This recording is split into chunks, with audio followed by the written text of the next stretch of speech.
bom? Ele disse que ela é a mulher mais bonita do mundo. Que a graça e a paz de Jesus estejam sobre a vida dos irmãos. É uma bênção, uma alegria muito grande estar aqui com vocês, conhecer mais uma igreja de Jesus. E como que testifica a palavra, né, irmãos? Nós somos em Cristo uma família. Nós somos irmãos, não apenas de fé. Mas você sabia que nós somos também irmãos de sangue? Porque às vezes a gente fala que é irmão de sangue só aqueles que são nascidos do mesmo pai ou da mesma mãe, né? Mas nós também somos irmãos de sangue, sabe por quê? Nós somos irmãos por causa do sangue de Jesus, que nos purifica e lava. E poeticamente, alguns teólogos já disseram que o nosso nome foi escrito no livro da vida com o sangue de Jesus. Olha que coisa linda, né? Mas enfim, então, queridos, eu me sinto aqui em casa. Parece que eu olho para os irmãos, eu já estou aqui há 200 anos, né? Mas está tão à vontade, tão alegre, tão feliz. E eu espero em Deus que Deus nos dê a graça de, em outra oportunidade, reencontrar os irmãos aqui. Se não nos encontrarmos, no céu, com certeza nós estaremos lá. E eu gosto muito do céu, demais do céu. E uma frase que para mim explica bem o céu, é uma frase de Santo Agostinho. Ele dizendo, porque o céu é o melhor lugar. Diz Santo Agostinho, o céu é o melhor lugar, porque lá os inimigos não entram e os amigos não saem. Coisa linda, né? Você não tem tchau, até logo. A gente está sempre juntos, unidos, pelos séculos dos séculos, debaixo da luz e da graça do olhar de Jesus. Isso é maravilhoso. Muito bem, eu quero gastar 2 minutos, peço licença ao reverendo Marcilene, que eu quero falar um pouquinho do ministério que eu tenho exercido juntamente com a Elizabeth. A Igreja Presbiteriana do Brasil, ela tem o que nós chamamos forças de integração. Tem a SAF, tem a UPH, tem a UMP, os jovens, adolescentes, e assim vai, né? Terceira idade ou melhor idade, crianças, enfim. E eu sou eleito pelo Supremo Concílio da Igreja Presbiteriana do Brasil, o secretário nacional de apoio a pastores. Eu queria falar um pouquinho sobre isso, até para incentivar os irmãos no propósito da nossa secretaria. Para você ter uma ideia, a Igreja Presbiteriana do Brasil tem hoje 5.376 pastores, excetuando os jubilados. 5.376 pastores, muitos pastores. E eles estão aí do Rio Grande do Sul ao Rio Grande do Norte, né? Lá no Acre, Rio Branco, até João Pessoa, na Paraíba, de norte a sul, leste a oeste. Esse país que é um continente, né? Esse país gigante.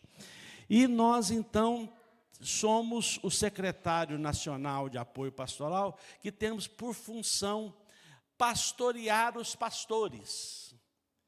E todas as vezes que eu falo isso, me esfria a barriga, né? Porque é um negócio muito, né? Eu acho que quando a Bíblia diz que a gente se vê inútil, insuficiente, ou como Jeremias, não passa de uma criança. Sempre a obra é muito maior do que a gente, né? Muito maior, muito maior. Mas, enfim, então, queridos, a nossa missão é trabalhar com os 391 presbitérios da Igreja Presbiteriana do Brasil, porque cada presbitério tem o seu secretário presbiterial de apoio pastoral, como todos os presbitérios têm o secretário presbiterial da SAF, o secretário presbiterial da UPH e assim por diante, né? Então, nós trabalhamos com o secretário de apoio pastoral para pastorear, cuidar dos pastores. E por que os pastores precisam ser pastoreados? Porque, apesar de serem homens de Deus, eles continuam sendo homens. Então, todo pastor tem as suas limitações, as suas deficiências, as suas fraquezas, como você, como eu, como todos nós temos. Por ser pastor, ordenado, chamado por Deus, ele não se transforma em anjo, ele continua sendo homem. Por que eu estou falando isso para você? Porque você tem uma função também no reino de Deus. O seu pastor, como qualquer ser humano, ele precisa de apoio. Porque você acha que o pastor Marcilene, tem hora ele não tem medos, receios, fraquezas, dúvidas, tentações. E você, como membro do corpo de Cristo, você precisa orar pelo seu pastor. Você precisa apoiar o seu pastor. Você precisa dar um sorriso para ele. Ele precisa saber que você gosta dele. Não precisa ficar meloso demais, não, mas demonstra de alguma forma, né? Você não gosta de receber uma visita? Você liga para o pastor Marcelo, eu vou fazer uma visita para o senhor. Olha, eu tenho certeza que o Marcelino é lá do sul de mim, eu conheço a figura. Ele vai preparar um café para você. E se você avisar com antecedência, eu ouso até afirmar que sai até um pão de queijo. Faça uma visita. Chega lá, pastor, eu vim fazer uma visita para o senhor, eu vim te dar um abraço, dizer para o senhor que eu te apoio, que eu quero te ajudar, conte comigo. O senhor tem sido uma bênção na minha vida. Pastor, eu vou fazer uma leitura da Bíblia. Leia a Bíblia para ele. Porque os pastores precisam de pastoreio. Porque aqueles que pregam o Evangelho também precisam ouvir o Evangelho. E você fale do Evangelho para ele. Ah, mas pastor sabe tudo. Meu irmão, você tem algo de Deus que você pode falar para abençoar o seu pastor. Fala, pastor, eu vou pôr a mão na sua cabeça, eu vou orar pelo senhor. Ore pelo seu pastor. Enfim, queridos, eu quero desafiar a Igreja Presbiteriana Filadélfia, as famílias, todos os segmentos. Amem, apoiem, incentivem o seu pastor. E assim, nessa reciprocidade, um abençoa o outro, um apoia o outro, um assiste o outro. E eu tenho certeza que todos serão abençoados. O reino de Deus vai ser levado adiante. E essa igreja que tem progredido tanto, vai continuar progredindo. E Jesus sendo conhecido por mais pessoas e formado no coração dos irmãos. Então fica essa minha palavra. E a nossa missão, como eu disse, é trabalhar em todo o país, né? Eu não estou pastoreando uma igreja local, porque nós estamos atuando, como eu disse, no país todo. Eu vou falar 2 semanas para trás e 2 semanas para frente. 2 semanas para trás, eu estava em Boa Vista, Roraima, lá no extremo do país, falando com os pastores, os presbitérios. Aí, na semana passada, eu estava no Rio Grande do Norte, Natal, falando lá para os irmãos do Rio Grande do Norte. Agora, 2 semanas para frente, na semana que vem, eu vou estar em Aracaju, lá em Sergipe, e depois em Alagoas, Maceió. E assim tem sido desde o ano passado, desde a nossa eleição. Esse mês eu vou terminar um projeto onde nós fomos nos 26 estados e no Distrito Federal, né? Então, é uma jornada difícil, porque você fazer uma viagem de 3, de 4 em 4 meses é uma beleza, né? Mas você fazer 2 por semana é complicado, né? Então, às vezes, a gente troca a mala, fala, oi, bem, você está aí? Tá, então continua aí que eu vou, né? Enfim, então, orem por nós para que Deus nos dê forças para continuar esse ministério de apoio aos pastores. Muito bem. Vamos ler um texto da palavra de Deus. Espero que eu tenha falado em 2 minutos. Não marquei, não. O texto está no Velho Testamento, no 2º livro dos reis de Israel. Segundo livro dos reis de Israel, o capítulo é o 6.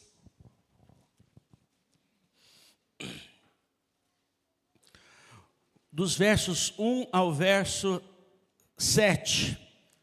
Um texto que talvez você não conheça, talvez conheça, mas penso que pouco falado, né? Mas Deus sempre tem algo a dizer de uma forma especial ao nosso coração. Diz assim: disseram os discípulos dos profetas a Eliseu: eis que o lugar em que habitamos contigo é estreito demais para nós. Vamos, pois, até o Jordão. Tomemos de lá, cada um de nós, uma viga. Construamos um lugar em que habitemos. Respondeu ele: ide. Disse um: serve-te de ires com os teus servos. Ele tornou: eu irei. E foi com eles. Chegados ao Jordão, cortaram madeira. Sucedeu que, enquanto um deles derribava um tronco, o machado caiu na água. E ele gritou e disse: ai meu Deus, ai meu Senhor, porque era emprestado. Perguntou o homem de Deus: onde caiu? Mostrou-lhe ele o lugar. Então Eliseu cortou um pau, lançou-o ali e fez flutuar o ferro. E disse: levanta-o. Estendeu ele a mão e o cortou. Que Deus nos abençoe e Ele fale com você aqui em Cotia, nesse domingo, de uma forma muito especial. E eu ouso fazer um pedido a Deus: que você não volte para casa do jeito que de lá saiu. Que você volte uma nova criatura, uma pessoa abençoada, transformada, uma pessoa cheia da graça e da glória de Deus. Só Jesus faz isso, irmãos, através da sua palavra, através do Espírito que opera vida e graça na palavra. Oremos. Obrigado a Deus pela bênção de cultuar o Senhor. Obrigado a Deus por essa igreja que celebra, adora, glorifica a Jesus como Senhor e Salvador de nossas vidas. E obrigado porque o Senhor está aqui, o Deus eterno, o Pai das luzes, o Pai celeste. Obrigado porque Jesus está aqui, o nosso Redentor, o Príncipe da paz, o Deus conosco. E obrigado porque o Espírito de vida, o Espírito Santo está aqui e em nossos corações, recebendo tanto dos céus quanto da terra, tanto de homens quanto de anjos, a adoração que é devida somente a Ti, ó Deus. Recebe, ó Pai, o nosso culto, apesar das nossas limitações e fraquezas. Mas nós temos ousadia para adorar, porque nós entramos pelo novo e vivo caminho que nos foi aberto pelo sangue do Teu Filho Jesus Cristo. Agora, ó Deus Espírito, o Senhor que é o nosso guia, nos leve a toda a verdade da Tua palavra, e que ela nos abençoe nesta noite e nos transforme para a sua glória, para o seu louvor. Que a cidade de Cotia, as famílias que aqui moram, possam ver e saber que Jesus está nesse lugar e que é irradiado no rosto, na vida e no testemunho de cada pessoa presente neste culto. Criança, idoso, homem ou mulher, todos com o brilho da glória de Jesus no seu rosto. Que seja assim, em nome de Jesus. Amém. Queridos, ontem eu iniciei a minha fala no acampamento com Romanos 15, 4. E eu quero, da mesma forma, começar esse texto, lembrando Romanos 15, 4. E o apóstolo Paulo fala o seguinte: todas as coisas que outrora foi escrito, para o nosso ensino foi escrito, a fim de que pela paciência e pela consolação das Escrituras tenhamos esperança. Então a palavra de Deus, ela nos alinha com a vontade de Deus. E aí você até acha um pouco estranho esse texto, né? Um texto que conta uma história que ocorreu lá no Oriente, do outro lado do planeta, do outro lado do mundo, mais notadamente Israel, Oriente Médio, em torno de 800 a 900 anos antes de Cristo, em termos arredondados, mais de 3.000 anos de nós aqui em Cotia. Uma história esquisita, né? Uns moços que vão para a beira do rio cortar pau, o machado cai, e o sujeito fica arrancando os cabelos com a unha, porque ele pediu emprestado, e agora ele já não tinha, e agora ele tem que devolver o que ele não tem mais, então ele já não tem duas vezes, ele já não tinha porque ele não tinha, era meio quebrado, né? Agora ele tem que devolver, mas ele já é quebrado, então ele está numa situação horrível. Aí a pergunta que a gente faz: o que eu tenho com isso? Não é verdade? Que eu estou aqui em Cotia, no ano 2023, na época da inteligência artificial, que eu, abençoado, tenho que saber do machado que caiu dentro d'água, e um sujeito que está arrancando os cabelos porque não tem como devolver o machado? Meu irmão, a Bíblia é uma coisa gloriosa. Isso aqui é a história da sua vida, você acredita? E eu vou provar para você. Aqui nós temos princípios de Deus para a sua vida. Como que você tem que viver aqui em Cotia, nessa época de inteligência artificial, século 21, indo para 22, que os foguetes sobem para o espaço e descem de ré. E se estaciona. Já viu aquele negócio do Elon Musk? O foguete vem de ré, assim, estaciona em pezinho, negócio. E machado, que negócio machado. Né?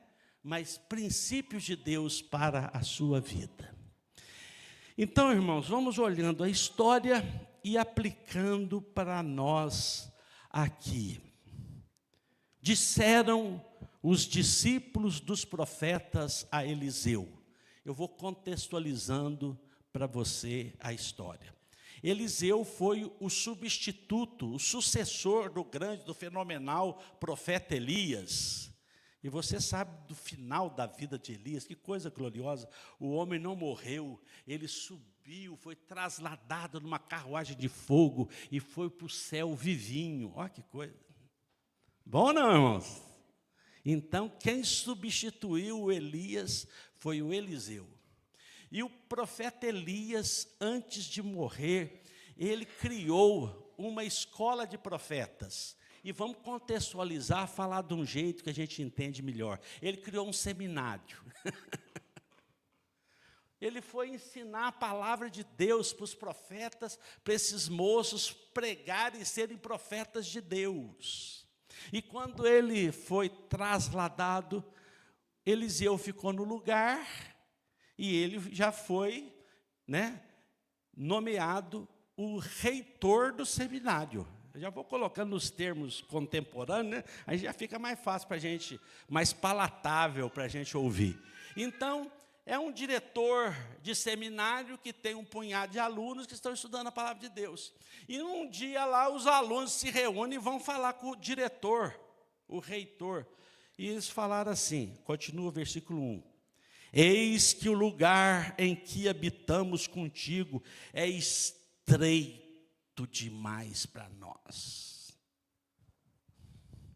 Em outras palavras, sou diretor, está ruim, está desconfortável, está apertado, tem mais aluno do que cama, tem mais tem mais aluno do que cadeira, está ruim, está apertado. Nós crescemos, precisamos de uma roupa maior, precisamos de uma estrutura melhor.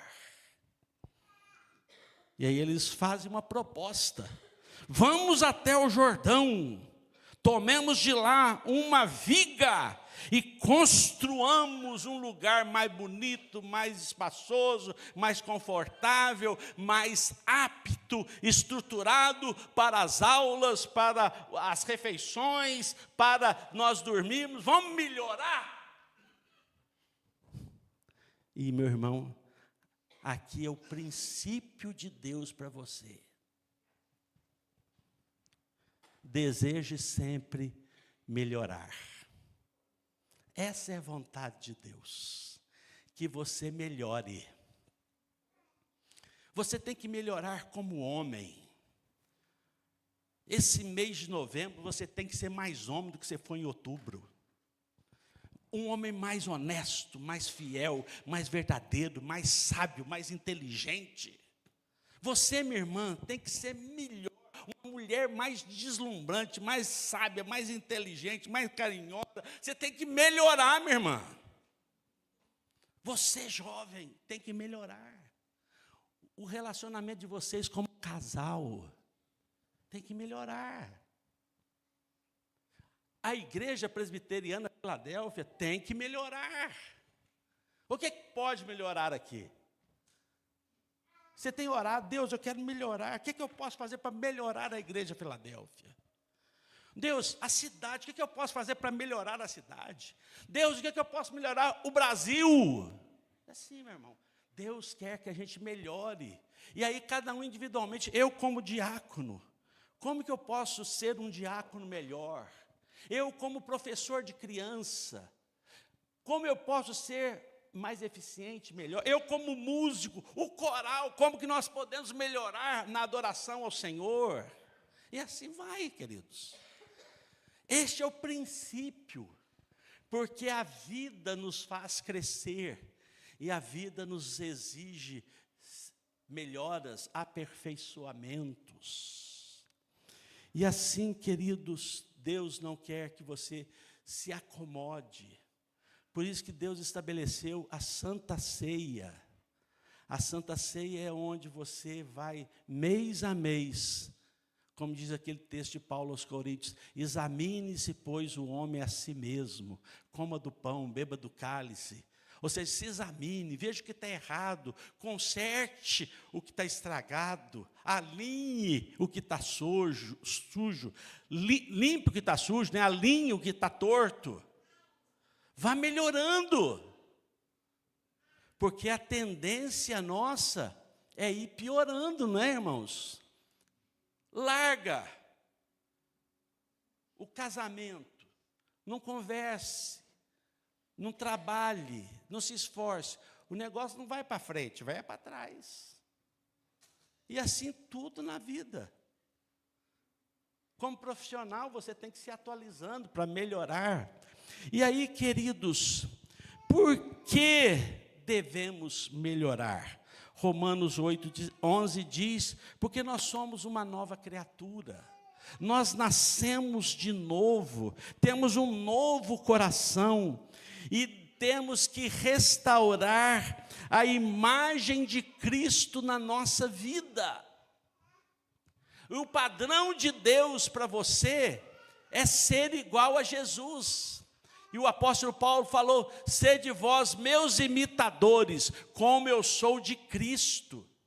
E eu quero fazer uma perguntinha simples, básica, para você, e responda no seu coração, com toda sinceridade e verdade. Você já é igual a Jesus? Não estou falando que você é Deus igual a Jesus, não. Mas você tem os mesmos princípios, os mesmos valores, a mesma comunhão, a mesma sabedoria, a mesma retidão. Você já é igual a Jesus? Se você não é, você está precisando melhorar. Simples assim. E meu querido, o tema do acampamento, eu até parabenizei a equipe, o encontro dos casais, né? Uma história de nós dois. E a Bíblia, ela sempre conta as nossas histórias de maneiras diferentes. E eu vou contar a sua história de uma maneira que talvez você nunca ouviu. Como que Deus quer que você melhore? E para eu contar essa história, eu vou pedir a ajuda do pessoal do Data Show, Romanos 8:30, olha aqui, ó. Não precisa abrir a Bíblia não, acompanha aqui, ó. Romanos 8:30. A Bíblia vai dizer assim: e aos que predestinou, a esses também chamou, e aos que chamou, a esses também justificou, e aos que justificou, a esses também glorificou. Então Deus fez 4 coisas que contam a sua história. Você é um predestinado, você é um chamado, você é um justificado e você é glorificado ou será glorificado. Então eu vou contar a sua história. E aí, queridos, novamente a ajuda do Data Show. Efésios capítulo 1, o versículo 3 em diante. Bendito o Deus e Pai de nosso Senhor Jesus Cristo, que nos tem abençoado com toda sorte de bênção espiritual nas regiões celestiais em Cristo. Versículo 4, presta atenção. Assim como nos escolheu nele, quando? Antes da fundação do mundo, para sermos santos e irrepreensíveis perante ele em amor, e nos predestinou para ele. Eu vou parar aqui.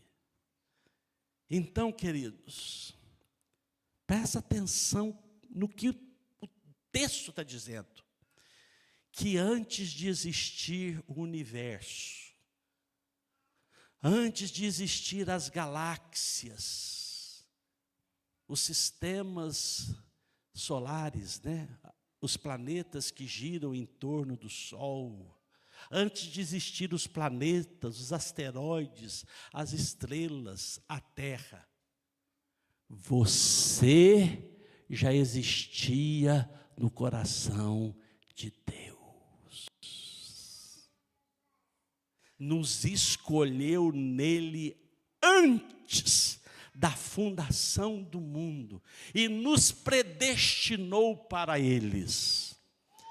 Aí, com todo respeito e reverência, nós somos um bando de bobos. Que é isso, pastor? O senhor veio aqui para xingar a gente? Irmãos, sabe por quê? A gente olha para esse versículo e fica assim, mas por que Deus escolheu? O que Deus levou em consideração? Por que Deus escolheu um e não escolheu o outro? Será que ele viu que ia ter fé? Será que ele viu que eu ia ser? A gente fica cheio de perguntas, não é verdade? É ou não é?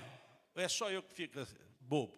É que vocês são inteligentes, né? Então, mas a maioria fica, né, pedindo explicações. E eu poderia ficar a noite inteira dando uma explicação desse texto à luz da teologia católica, à luz da teologia reformada, à luz da teologia adventista, à luz da teologia pentecostal, à luz da teologia arminiana. Eu poderia ficar a noite inteira dando interpretação à luz da teologia neopentecostal, e era um punhado de teoria que ia só poluir a sua mente. Iria ser só opiniões humanas. É ou não é, irmãos? Por quê, pastor? Porque o apóstolo Paulo não explicou. Está no texto aí? O que Deus pensou? Quais os critérios? O que Deus levou em consideração? O que Deus não levou em consideração para escolher? Não está escrito. E se não está escrito, eu não tenho que explicar. Porque vai ser a minha opinião. Como eu falei, a opinião católica, a opinião adventista, a opinião neopentecostal, a opinião reformada, a opinião arminiana. Se Paulo não explicou, ninguém pode, com toda certeza, explicar. Mas aí a gente se perde. O que Paulo está dizendo? Versículo 5, que nós paramos de ler e voltemos aí, o pessoal do Data Show me ajuda. E nos predestinou para ele e para a adoção de filhos, por meio de Jesus, segundo o seu beneplácito, o seu amor, da sua vontade, para o louvor da sua glória. E ele nos concedeu gratuitamente no amado, no qual temos a redenção pelo sangue, a remissão dos pecados, segundo a riqueza da sua graça. Deus derramou abundantemente sobre nós em toda a sabedoria e prudência, desvendando-nos o mistério da sua vontade, segundo o seu amor, o beneplácito que propusera em Cristo. Em outras palavras, o que Paulo está dizendo? Fique maravilhado. Fique de boca aberta. Glorifique, exalte o louvor da glória de Deus. Porque antes, volto a dizer, antes de existir galáxias, planetas, Deus já conhecia você e já te chamava pelo nome. Aí você olha e fala, mas puxa vida, mas esse meu Deus é grande para mais de metro, né? Esse meu Deus é surreal, é impensável. Eu fico sem palavras, me sufoca de pensar um negócio desse. Então, Deus nos escolheu antes da fundação do mundo. Aí nós voltamos para Romanos 8:30. Me ajuda aí, Romanos 8:30. E nos predestinou, e aos que predestinou, melhor dizendo, esses também chamou. Então Deus fez o plano. Antes de existir mundo, você já existia. Então falou, então eu vou criar o mundo. E Deus criou o mundo, criou as coisas, criou o sol, criou a lua, os planetas. Criou. Aí eu vou pegar o pastor Marcilene, por exemplo, aqui. Como eu disse, antes de existir o universo, o reverendo Marcilene já existia no coração de Deus, já era amado e escolhido. Aí Deus falou, eu vou fazer o Marcilene nascer. Que ano que você nasceu? 61. Mas ele não podia nascer em 1940? Podia não, irmão? Não podia nascer no ano 800? Não podia nascer antes de Cristo, lá no Egito, nas pirâmides, ser um faraó lá no Egito? Você tem cara de faraó. Lá. Então, irmãos, vai aplicando para a sua história. Deus falou, ele vai nascer lá no Brasil, lá em Minas Gerais, lá no Rio Grande do Norte, lá na Bahia. Tem baiano aqui? Tem baiano, vai nascer lá na Bahia. Mas quando? 60, 55, 79. Então Deus vai definir a sua história. Onde e quando você vai nascer. E Deus vai definir como você vai ser chamado eficazmente para Jesus. Em que família você vai nascer? Quais seus amigos? Quem vai pregar o evangelho para você? Quem vai mostrar para você que você é de Jesus? Então Deus vai dar um jeito na sua história e na história que Ele escreveu para você ser chamado. Não é glorioso, gente? E cada um tem a sua história. Lembra o salmista? Todos os nossos dias estão escritos e determinados na mão do Senhor. Aí então, quando você ouve o Evangelho, você é como margarina na frigideira, você derrete. Mas não, que coisa gloriosa, eu aceito Jesus, eu quero Jesus. E todo que tem o Filho tem a vida eterna. E o sangue de Jesus nos purifica de todo pecado. Romanos 5:1, justificados, pois, mediante a fé, temos paz com Deus. Então você recebe a paz, porque na linguagem apocalíptica, você estava cego, nu. E o manto de Jesus te envolve. Agora você é rico e enxerga, e a sua vergonha está coberta pelo manto sagrado de Jesus. A justiça de Jesus tira a sua, a minha, a nossa vergonha. Você é justificado. O seu nome é escrito no livro da vida. Você é templo do Espírito Santo. Você é introduzido no corpo de Cristo pela profissão de fé e nas águas purificadoras do batismo.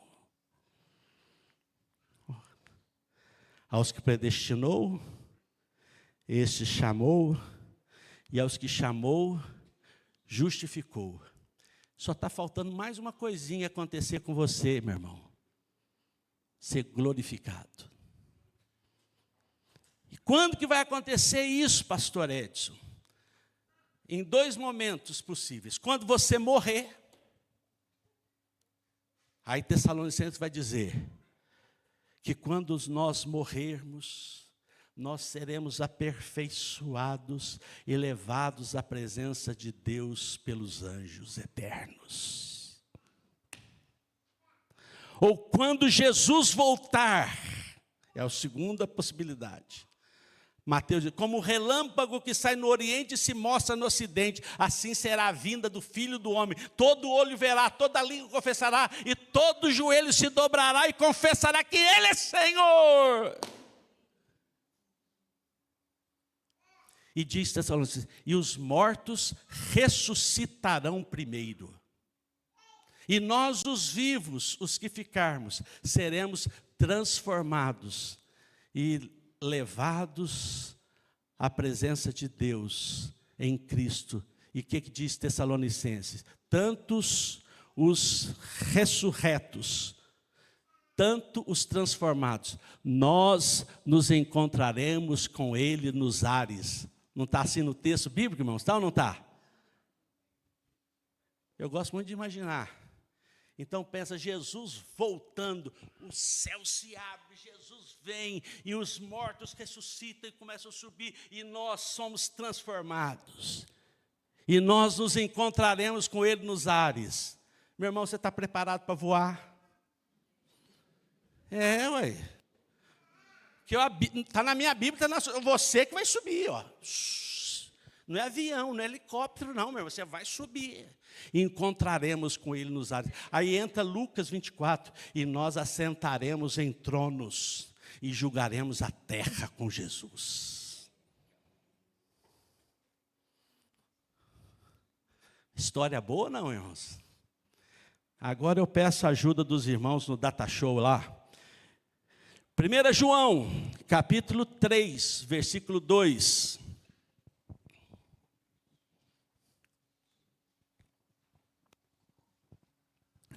Eu gosto muito de mostrar a Bíblia, sabe, irmãos? Porque a gente fala essas coisas, e elas são coisas assim espetaculares. E aí a pessoa fala, mas nosso pastor viaja, coitado, o que será que ele tomou? Será que ele não tomou o gadernal dele? Não, meu irmão, está na Bíblia, fica calmo. Você está lendo comigo aí, ué. Eu estou explicando para você, ué. E aos que predestinou, chamou, justificou, e agora vai ser glorificado. O que é glorificação? Isso aí, ó. Amados, é você. Amados, bate no peito, sou eu, amado de Deus Pai. Ó. Agora, não é amanhã, não é depois da manhã, nem no ano que vem. Agora, o que você é? Filho de Deus. Você tem que encher a boca, meu irmão, isso não te empolga. Agora, nesse exato momento, domingo 16, 17, quanto? Me ajuda? Domingo 16 de novembro, agora eu sou filho de Deus. Oh, meu Deus, eu não sou encrenca, eu não sou maldito, eu sou bendito, eu sou filho de Deus, lavado e redimido no sangue do Cordeiro.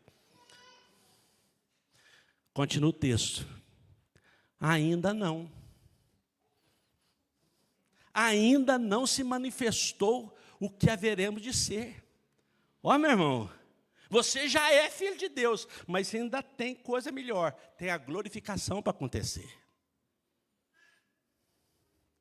Aí, lembra de 1 Coríntios 15, quando a Bíblia fala da volta de Jesus, e o mortal vai se revestir da imortalidade, o corruptível vai se revestir da incorruptibilidade, e nós seremos eternos como Jesus é. Então continua o texto. Agora somos filhos de Deus, mas ainda não se manifestou o que haveremos de ser. E quando ele, Jesus, se manifestar, ou seja, voltar a segunda vez, o que o texto está dizendo? Seremos semelhantes a ele. Isto é glorificação. É o mortal que se reveste da imortalidade. É o corruptível que se reveste da incorruptibilidade, aonde decrepitude, velhice, doença, morte, limitação, miséria, desgraça, inclinação para o pecado, defeito, acaba tudo.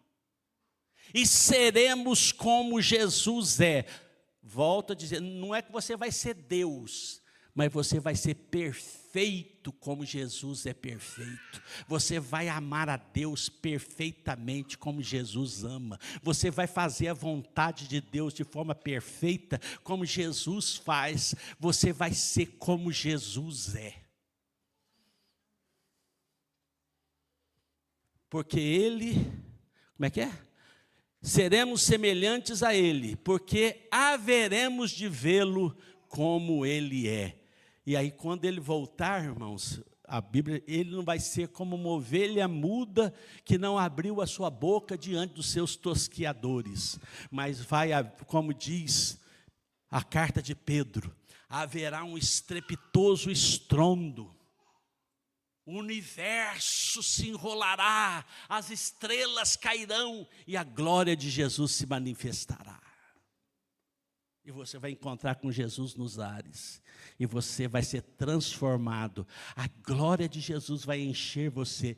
E a sua limitação, pecaminosidade, defeitos, mortalidade, decrepitude, imperfeição vão desaparecer. Porque você vai ser, como diz o texto, semelhante a Ele.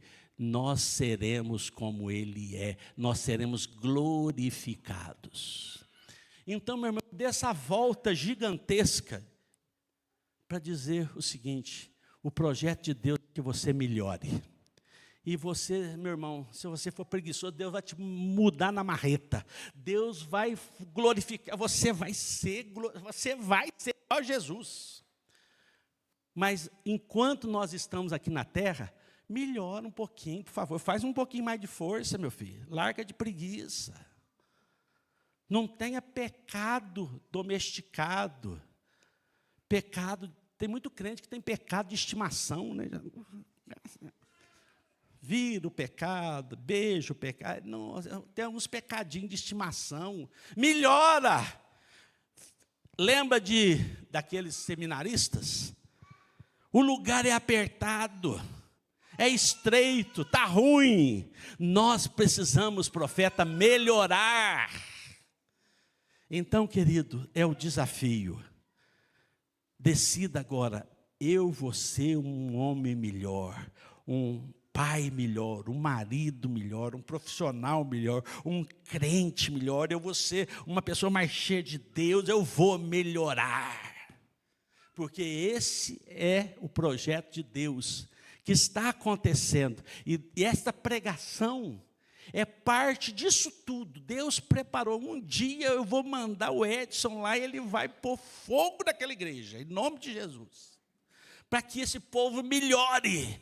Porque eu quero que vocês, a igreja Filadélfia, seja uma igreja gloriosa. Mas o texto continua, irmãos, e eu vou ser mais rápido aqui, porque temos alguns outros princípios. Verso 2 de 2 Reis 6, os moços falaram, vamos, pois, até o Jordão, profeta Eliseu. Tomemos de lá, cada um de nós, uma viga, construamos o lugar em que habitemos. Respondeu ele. Respondeu quem? O profeta. Respondeu quem? O diretor do seminário. Respondeu quem? Eliseu. Podem ir, meu filho, eu apoio. Qual é o próximo princípio de Deus para a sua vida? Seja fiel ao projeto. É isso mesmo que você ouviu.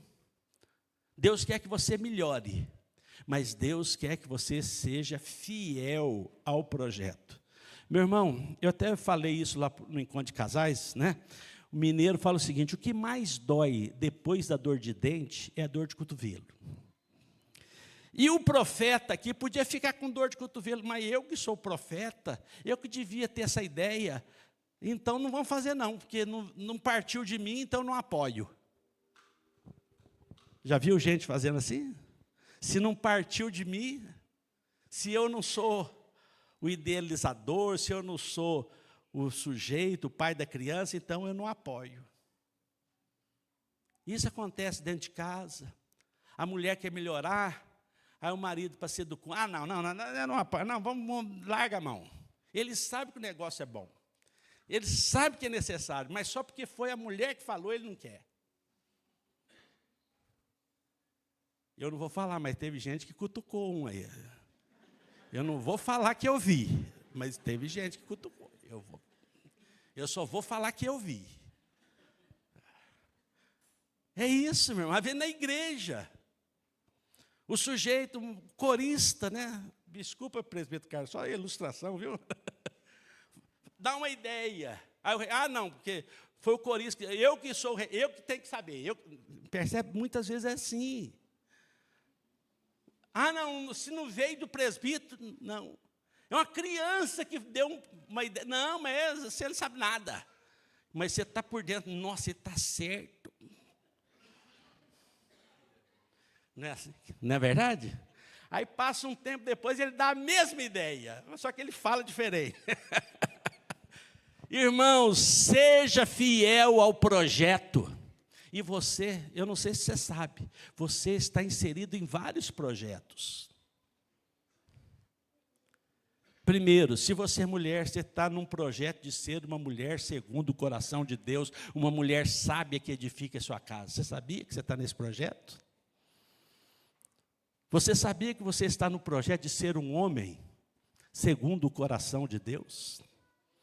Você sabia que você está num projeto, se você é diácono, num projeto de diaconia, onde você é o instrumento de Deus para manifestar a igreja aqui dentro e o mundo ali fora, o amor, a misericórdia, a graça e a bondade de Deus? Você é diácono, você está nesse projeto, de manifestar Jesus, a sua bondade, graça e misericórdia, dentro e fora da igreja. Se você é um pastor, você está no projeto da formação do corpo de Cristo, para que todos cheguem à unidade da fé e sejamos como Cristo é. Se você é crente, é cristão, você está no projeto do reino dos céus, para que a terra se encha da glória de Deus, para que o evangelho seja pregado a todas as nações, e Jesus volte, e essa glória toda que eu já falei aconteça. Meu irmão, você está inserido em muitos projetos. Seja fiel a isto. Não abandone esse projeto de ser uma mulher, um homem de Deus, um cristão que está plantando a glória de Deus na terra para que Jesus volte. Então, Eliseu não ficou com dor de cotovelo, Eliseu não ficou com complexo de inferioridade, ele foi fiel ao projeto. Então, seja fiel ao projeto da sua família, seja fiel ao projeto do seu casamento, seja fiel ao projeto dessa igreja, seja fiel, conte comigo, bota no peito. Eu prometo não atrapalhar, e já vou ajudar muito. Ajude, meu irmão, apoie, seja fiel. Vou mais rápido aqui que a hora está acabando.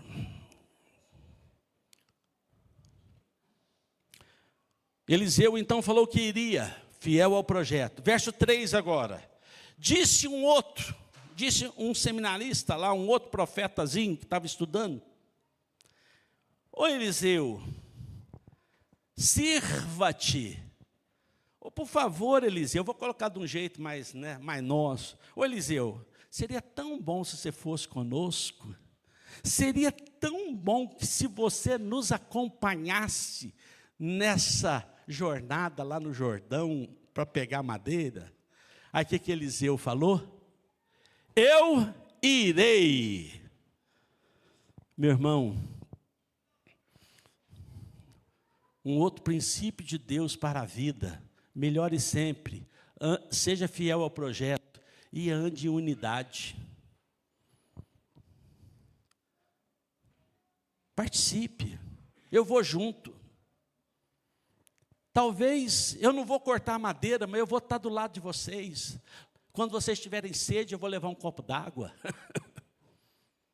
Quando alguém estiver com fome, eu vou enfiar a mão no embornal e vou levar um pedaço de pão para você, eu vou ajudar. Conte comigo, eu irei. E meu irmão, assim como Deus perguntou ao profeta Isaías, Deus está perguntando a você aqui, hoje, nesse domingo, em Cotia, a quem enviarei? A quem e quem há de ir por nós? E que você, minha irmã, você jovem, você, meu irmão, diga como Isaías, eis-me aqui, envia-me a mim, eu estou pronto, eu vou andar em unidade, eu estou junto. Meu irmão, eu já vi marido falar para a mulher, você quer fazer, então faz sozinho, eu não vou mexer com isso não, vai ser. Apoie. Apoie a ideia dela, apoie a ideia dele, andem em unidade. Continua o texto e eu caminho aqui, irmãos. Versos de número 4. E foi com eles, chegados ao Jordão, cortaram madeira. Então lá, desejosos de melhorar, de ampliar, de aperfeiçoar, fiéis ao projeto e unânimes, unidos no projeto, eles foram cortar madeira, eles foram trabalhar. E a Bíblia diz, Jesus fala assim, o meu Pai trabalha até agora, e eu trabalho também. E Jesus está falando, trabalhemos, pois, enquanto há dia, porque logo a noite vem e não podereis mais trabalhar. Meu irmão, saiba, se você está vivendo, porque Deus ainda tem sonhos a realizar através da sua vida. Porque no dia que acabar o projeto de Deus para você, tenha certeza que Deus vai gritar a senha do seu nome e você vai, meu irmão. Ah, pastor, eu tenho 85 anos. Está vivo? Então Deus ainda tem muita coisa para fazer através. Não importa. Porque a vida é o sinal de Deus que Ele ainda tem sonhos, tem algo a realizar em você e através de você. Como pastor, a gente já caminhou muito, já viu muitas coisas. Quem aqui já não ouviu histórias de Deus manter a pessoa doente no hospital, O médico já chamou a família, falou, não tem mais jeito, já desenganado, e o sujeito não vai, não morre, o abençoado. Aí Deus dá uma melhorinha, aí o sujeito acorda e fala, traz o fulano, e o fulano vem, e ele fala, você me perdoa? Eu fiz isso, eu te prejudiquei, me perdoa. Aí a pessoa abraça, beija. 5 minutos depois, estica a canela, né? Morre. Então, meu irmão, enquanto você tem vida, você tem alguma coisa para acertar. É isso mesmo que você está ouvindo. Você tem que trabalhar. Você tem que cortar madeira. E eu gosto muito da oração do missionário David Livingstone. Ele foi pregar o evangelho na África, no século XIX. E ele fazia a seguinte oração: Senhor, que eu seja uma vela a queimar no teu altar, não importando eu que venha me consumir, contudo que eu cumpra a minha missão, que é iluminar. E assim é a nossa vida, irmãos. Nós somos uma vela no altar de Deus. E a vida, o tempo, a história, as vicissitudes, como o fogo vai consumindo, acabando com a vela, nós estamos nos consumindo, nos desgastando em trabalhos para melhorar a nós mesmos, a nossa família, nossa esposa, nossos filhos, nossa igreja, nossa cidade, nosso país, o reino dos céus. Nós estamos nos consumindo. Não se importe se você está se consumindo, mas se preocupe se você está cumprindo a sua missão, se você está iluminando. Porque uma vela apagada não ilumina. E meu irmão, Jesus diz, assim brilhe a vossa luz diante dos homens, para que vejam as suas boas obras e glorifique o Pai que está nos céus. E eu termino aqui, queridos. Perceba que eu já falei 4 princípios. Primeiro, deseje melhorar sempre. Seja fiel ao projeto que você está inserido. Ande em unidade. 4, trabalhe arduamente. E eu termino, 5º e último princípio para a nossa vida. Versículo 5 de 2 Reis 6. Sucedeu que, enquanto um deles derrubava um tronco, o machado caiu na água. Ele gritou e disse, ai meu senhor, era emprestado, estou frito. Não tem como pagar esse machado. Perguntou o homem de Deus, aonde caiu o machado? E o moço mostrou o lugar. O profeta cortou um pau, jogou aonde o machado tinha caído ali. E pela glória, poder de Jesus, o ferro flutuou, o machado veio para cima. Pega! O que isso tem a ver comigo aqui em Cotia hoje? Irmãos, no desejo da gente melhorar, andando em unidade, sendo fiel ao projeto, trabalhando bastante, problemas vão acontecer. Dificuldades vão surgir. Crises vão se apresentar diante de nós e nós vamos nos ver sem total e absoluto recurso. O sujeito já não tinha um machado porque ele não tinha condições de comprar. E agora ele pega emprestado e agora ele tem que devolver o machado que ele já não tem mais. E ele já não tinha dinheiro para comprar, ele não tem agora também. Ou seja, muitas vezes a vida, os problemas, as crises, nos colocam em situações que a gente é refém, que a gente não tem recurso, não tem meio de como vencer. Por isso, meu irmão, que Deus está dizendo: olha para mim, confia em mim, clame a mim, peça de todo o coração, peça ao Pai em meu nome, e eu vou dar a vocês. Então, irmão, nós temos que entender que Deus está conosco, que o nosso Deus é o Deus de milagres, é o Deus do impossível.